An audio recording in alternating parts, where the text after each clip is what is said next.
Friends, ఈరోజు మన ఛానల్లో చేసుకునే కూర చింతకూర. దీనికి కావలసిన పదార్థాలు: చింత చిగురు, పచ్చి రొయ్యలు, ఉల్లిపాయలు, టమాటాలు, పచ్చిమిర్చి, ఉప్పు, కారం, మసాలా, అల్లం వెల్లుల్లి పేస్ట్, ధనియా పౌడర్. అంతే. కొత్తిమీర కావాలండి, మర్చిపోయాను.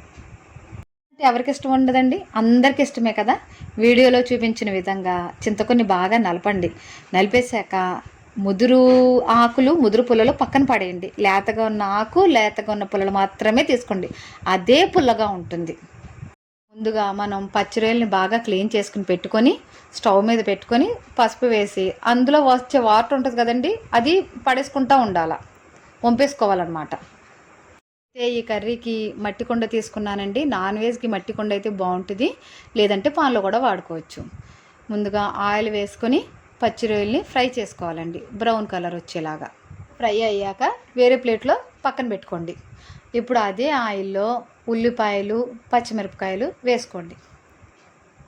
ఫ్రై అయిపోయినాయి కదండి, ఇందులో టమాటాలు కూడా వేసుకోవాలి. ఎక్కువ టమాటాలు వేసుకోవద్దు, చింత చిగురు టేస్ట్ పోతుంది.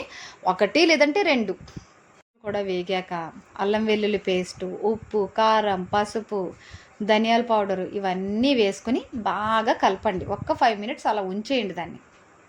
ఉప్పు, కారం అన్నీ కలిసిపోయాక నూనె పైకి వస్తుంది కదండి, అప్పుడు మనం చింతకూర కూడా వేసి లో ఫ్లేమ్లో పెట్టి 1-2 నిమిషాలు మగ్గనివ్వండి. తర్వాత మనం ఫ్రై చేసి పెట్టుకున్న రొయ్యలు ఉన్నాయి కదా, అవి కూడా వేసి బాగా కలిపి ఇంకొక 2 నిమిషాలు అలాగే కుక్ చేయండి. ఇది కొద్దిగా మగ్గాక 1 గ్లాస్ వాటర్ వేసి మీడియం ఫ్లేమ్ పెట్టుకొని మూత పెట్టేసి 5 నిమిషాలు పెట్టండి.